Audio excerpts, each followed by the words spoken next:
నమస్తే, welcome to our channel. సింపతితో మరోసారి అధికారాన్ని చేపట్టడం కోసం ఇప్పటికే గులక్కరాయి డ్రామా ఆడి వైసీపీ ఫెయిల్ అయిన సంగతి మనందరికీ తెలిసిందే. ఈ నేపథ్యంలోనే సింపతి అనుకున్న స్థాయిలో రాకపోవడంతో మరో కొత్త ప్లాన్లకు తెరతీసినట్టు వార్తలైతే వస్తూ ఉన్నాయి. ఇంకొన్ని దాడులు ఆంధ్రప్రదేశ్లో చేయడానికి వైసీపీ ప్లాన్ చేసిందా అంటే అవుననే సమాధానం వినిపిస్తోంది. అందులో భాగంగానే ఏపీలో పరిస్థితులు కూడా మరి కనిపిస్తూ ఉన్నాయి. ఈ ప్లాన్లో భాగంగానే మరి షర్మిలకు సునీత కూడా థ్రెట్ ఉండే అవకాశం ఉంది. అలాగే ఏపీలో మరిన్ని దాడులు జరిగే అవకాశం ఉంది అని కూడా వార్తలు వస్తున్నాయి. దీని గురించి మరింత సమాచారం తెలుసుకునే ప్రయత్నం చేద్దాం. మనతో ఉన్నారు సీనియర్ పొలిటికల్ అనలిస్ట్ డివి శ్రీనివాస్ గారు. నమస్కారం అండి. నమస్తే సార్, మొన్నటి గులకరాయి డ్రామాతో అనుకున్నంత సింపతి వర్కౌట్ అవ్వకపోయేసరికి మళ్ళీ సరికొత్త దాడులకి ప్లాన్ చేస్తుంది. అలాగే మరి ఇప్పుడు కడపలో కూడా వ్యతిరేక పవనాలు వీస్తున్న నేపథ్యంలో షర్మిలకు అలాగే సునీతకు చెక్ పెట్టేటందుకు కూడా వాళ్ళకి వ్యతిరేకంగా ఎలాంటి వ్యూహాలు పన్నాలో అవి కూడా జరుగుతున్నాయి మరో పక్క అని చెప్పి వార్తలు వస్తున్నాయి. సో ఏం చెప్తారు సార్? ఆంధ్రప్రదేశ్ ముఖ్యమంత్రి జగన్మోహన్ రెడ్డి గారు క్రెడిబిలిటీ క్రైసిస్లో పడ్డారు. అంటే ఆయన విశ్వసనీయతకే ఇప్పుడు ప్రజల్లో ప్రశ్నార్థకమైన పరిస్థితుల్లో జగన్మోహన్ రెడ్డిని నమ్మకం కోల్పోయిన దీంట్లో ఇవాళ మరి మళ్ళా జగన్మోహన్ రెడ్డిలో క్రెడిబిలిటీ ఎలా పెంచాలి, ఆయనకి నమ్మకం ఎలా పెంచాలనే దీంట్లో తను గత ఎన్నికలకు జగన్మోహన్ రెడ్డి, ఇప్పటి ఎన్నికలకు జగన్మోహన్ రెడ్డి తేడా ఏంటి? గత ఎన్నికల్లో జగన్మోహన్ రెడ్డి వెంట ఉండి ప్రచారం చేసి అతన్ని గెలిపించిన వాళ్ళు ఇప్పుడు ఎవరన్నా ఉన్నారా? మనం చూసాం, తల్లి విజయమ్మ ఇప్పుడు ఆయన పక్కన లేరు. అసలు ఎన్నికల్లోపు వచ్చే అవకాశం లేదు, ఆమె అమెరికా వెళ్ళిపోయారు, మనవాడి దగ్గరికి అంటున్నారు. చెల్లెళ్ళిద్దరూ ఇవాళ తిరుగుబాటు. అసలు అన్నకు ఓటేయొద్దని తెలుగుదేశం, జనసేన, బీజేపీ, ఎన్డీఏ కన్నా బలంగా వాళ్ళు పిలిపిస్తున్నారు. ఏది అన్న చేతిలో మోసపోయిన చెల్లెళ్ళుగా కొంగు చాచి వాళ్ళు ఇవాళ అడుగుతున్నారు, మాకు న్యాయం చేయండి. అన్ని కోర్టులు తిరిగాం, అన్ని పోలీస్ స్టేషన్లు తిరిగాం, చిన్నాన్న హంతకుల్ని జగనన్నే కాపాడుతున్నాడు, కొంగు చాచి అడుగుతున్నాం, న్యాయం చేయండి అని. ఇవాళ మీరన్నట్టుగా కడపలోనే జగన్మోహన్ రెడ్డి డిఫెన్స్లో పడ్డారు. పులివెందుల ఆయన సొంత నియోజకవర్గంలోనే ఇవాళ జగన్మోహన్ రెడ్డి డిఫెన్స్లో పడ్డ దీంట్లో షర్మిల బస్సు యాత్ర చేస్తోంది, సునీత ఇంటింటికి తిరుగుతోంది. ఇప్పుడు షర్మిల, సునీత ఏమంటున్నారు, మా ప్రాణాలకే ఇప్పుడు ముప్పు ఉంది, థ్రెట్ ఉంది, మా పిల్లలు, మా ప్రాణాలకి రక్షణ లేదు, జగనన్న వల్లే మాకు హాని అనే వాళ్ళు అంటున్న దీంట్లో ఇప్పుడు మరి జగన్మోహన్ రెడ్డికి స్టార్ క్యాంపెయినర్లు ఎవరు? ఆయన అంటుంటాడు ఆయన స్టైల్లో, నాకు జనమే స్టార్ క్యాంపెయినర్లు, మీరే స్టార్ క్యాంపెయినర్లు అంటున్నారు. తను కోల్పోయిన స్టార్ క్యాంపెయినర్లని ప్రజల ముందు పెట్టాడు.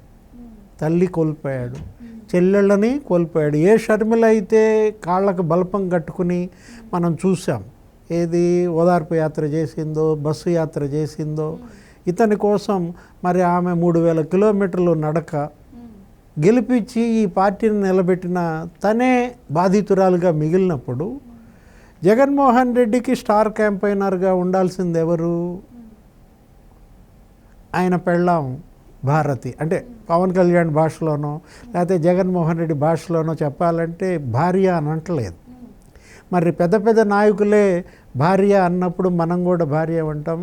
జగన్మోహన్ రెడ్డి పెళ్ళాం భారతి రెడ్డి మరి వాళ్ళ భర్త తరఫున కోపేసుకోవాలి, ఆమె స్టార్ క్యాంపెయినర్గా మారాలి. ఎందుకని భారతి రెడ్డి ఇంతవరకు మరి బయటికి రాలేదు అర్థం కావట్లేదు. చంద్రబాబు తరఫున మరి భువనేశ్వరమ్మ చూసాం, ఏంటి ఇంటింటికి తిరుగుతోంది, బస్సు యాత్ర చేసింది, 9000 కిలోమీటర్లు నిజం గెలవాలంటూ. చంద్రబాబు తరపునేమో స్టార్ క్యాంపెయినర్లు కొత్తగా పుట్టుకొస్తున్నారు, గతంలో లేదుగా. చంద్రబాబు కోసం గతంలో భువనేశ్వరి ప్రసంగాలు లేవు, ఆమె ఏదో కుప్పంలో ఏమన్నా అడిగేదేమో తప్ప. అలాంటిది ఇవాళ చంద్రబాబుకేమో స్టార్ క్యాంపెయినర్లు యాడ్ అవుతున్నారు, జగన్మోహన్ రెడ్డికేమో స్టార్ క్యాంపెయినర్లు లూజ్ అయ్యారు. ఇప్పుడు ఒకవైపు కొడుకు వచ్చాడు, ఎవరికి? చంద్రబాబుకి. లోకేష్ బాబు అసలు ఇక మనకు అతని హిస్టరీయే మార్చేశాడు.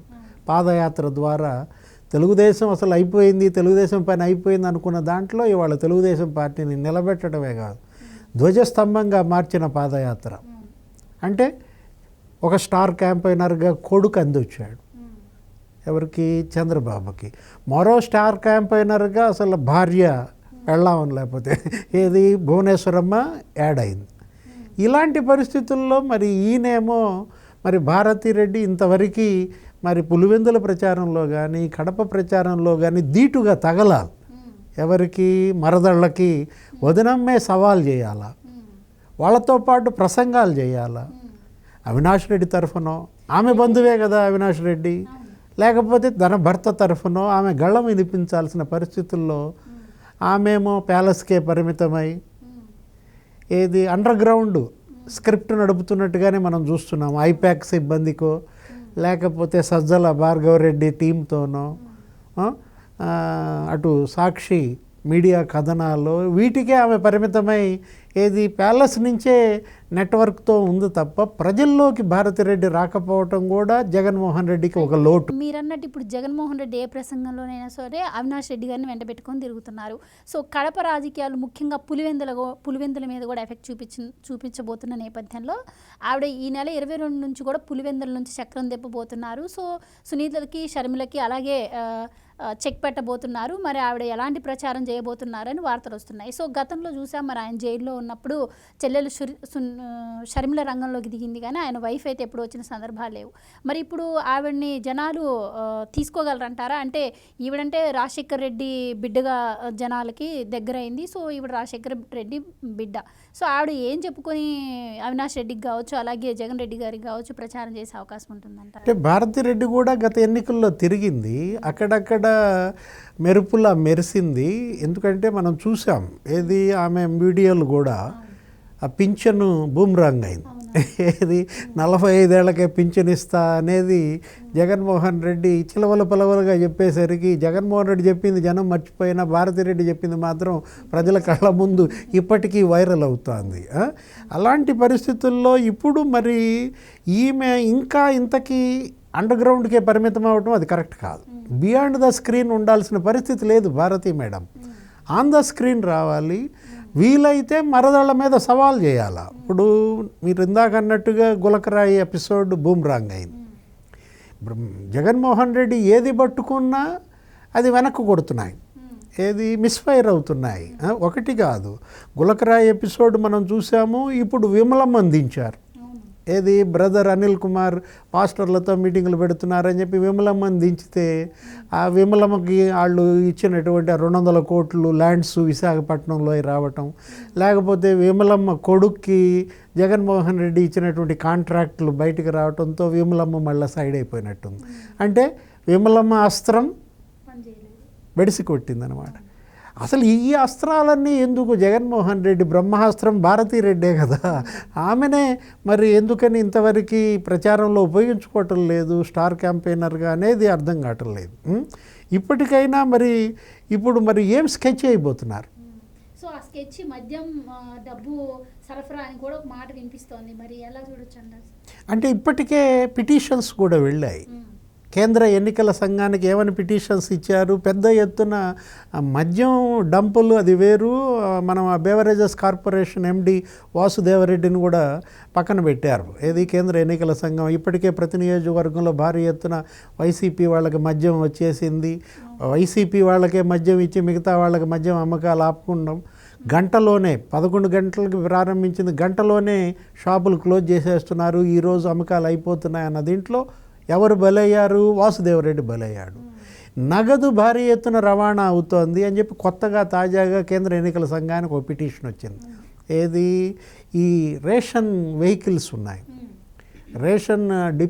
రేషన్ ఇచ్చేటువంటి వాహనాల ద్వారా డబ్బు రవాణా చేస్తున్నారనే దాంట్లో మరి కేంద్ర ఎన్నికల సంఘం అది మీనాకి పంపినట్టుంది ఆ పిటిషన్ కూడా. దానిపైన మరి ఎస్ఈసి ఆయన సిఇఓ ఇచ్చేటటువంటి మీనా పంపే రిపోర్టు పైన చర్యలు ఉంటాయి. ఇప్పుడు 108, 104 అంబులెన్సుల్లో కానీ ఈ రేషన్ వాహనాల్లో కానీ నగదు పెద్ద ఎత్తున మరి రవాణా అవుతోందని, ఇప్పటికే 100 కోట్లు డంపులు గోడౌన్లలో పెట్టారని ప్రజల్లోకి వెళ్తున్న దీంట్లో మనం చూసాం ఎక్కడ ట్రక్ వచ్చినా ఏది అక్కడ ట్రక్కులు దొరికాయి, ఇక్కడ ట్రక్కులు పట్టుకున్నారు, అక్కడ ఆపారు చెక్ పోస్ట్ దగ్గర, కానీ ఆ ట్రక్కుల్లో డబ్బులు జగన్మోహన్ రెడ్డి డబ్బులు అనుకుంటున్నారు. అవును, ఈవెన్ సచివాలయాల్లో కూడా భారీగా మద్యం డంప్ చేస్తున్నారని చెప్పి కూడా ఈరోజు న్యూస్ అయితే బయటకు వచ్చింది. సచివాలయాల్లో ఇప్పుడు పెద్ద ఎత్తున నగదు పంపిణీకి జగన్మోహన్ రెడ్డి శిబిరం రెడీ అయింది. 100 కోట్లు వెదజల్లైనా సరే, ఓటు 5,000 10,000కి కొనైనా సరే రేపొద్దున గెలవాలా, ముఖ్యమంత్రి కాకపోతే మళ్ళీ నేను జైలుకి వెళ్లాల్సి వస్తుందనే భయంతో ఆయన వాడనటువంటి మాయోపాయం లేదు అనేది తెలుస్తోంది. ఇక అటు షర్మిల పైన సునీత పైన మరి కొత్తగా ఏం స్కెచ్లు వేయబోతున్నారు మనం చూసాం. పవన్ కళ్యాణ్ సభల్లో కూడా, మొన్న సభలో పిఠాపురంలో బ్లేడ్లు ప్రత్యక్షమయ్యాయి, నిన్న సభలో భీమవరంలో చాకులు ప్రత్యక్షమయ్యాయి, అటు రాళ్ల దాడులు చూస్తున్నాం. ఏది అసలు ముఖ్యమంత్రి పైనే రాయి దాడి అన్నారు, మాజీ ముఖ్యమంత్రి పైన రాళ్ల దాడులు మనం చూసాం. వీళ్ళు చెల్లెళ్ళేమో మా ప్రాణాలకి మా బిడ్డల ప్రాణాలకి భద్రత లేదు, ఎప్పుడైనా మా మీద దాడి జరగచ్చని వాళ్ళు అంటున్నారు. ఇటు మద్యం, అటు డబ్బు, మరోవైపు దాడులు దౌర్జన్యాలు, ఇదే ఆయన నమ్ముకున్నటువంటి మనకి 4 అంశాలుగా కనపడుతుంది. వీటన్నిటినీ కూడా మరి అటు ఐపాక్తో భారతిరెడ్డి గారి సమాలోచనలు ఏంటి, సజ్జల భార్గవరెడ్డికి ఆమె ఇచ్చినటువంటి స్కెచ్లు ఏంటి, ఏం జరగబోతోంది, షర్మిల పైన మళ్ళీ సునీత పైన క్యారెక్టర్ అసాసినేషన్స్ మనం చూసాం. సాక్షి మీడియాలో కథనాలు పేజీలకి పేజీలు రాయడం. ఇప్పుడు ఈ 20 రోజులు ఉంది ఇంకా సమయం, మే 13 ఎన్నిక. ఈ 20 రోజుల్లో ఇంకేం జరగబోతుంది, ఏం ఎత్తులు వేస్తున్నారు, లేకపోతే ఇంకా ఎన్ని కుయుక్తులకు పాల్పడుతున్నారు, హత్యాయత్నాల, హత్యల, కొత్తగా ఏం చేయబోతున్నారు అనేది ప్రజల్లోనూ భయాందోళనలే, రాజకీయ పార్టీల అధినేతల్లో కూడా భయాందోళనలే. ఏపీలో ఎవరికుంది భద్రత అనేదే ఇవాళ ఒక పెద్ద చర్చనీయాంశమైంది. కేంద్ర ఎన్నికల సంఘం ప్రధాన దృష్టిని ఆంధ్రప్రదేశ్ పైన పెట్టాలా. కేంద్ర ప్రభుత్వం, నరేంద్ర మోడీ, కేంద్ర హోంశాఖ మంత్రి అమిత్ షా ఆంధ్రప్రదేశ్ని ఒక ఎత్తుగా చూడాల్సిన అవసరం ఉంది. Right, thank you so much అండి. నమస్తే.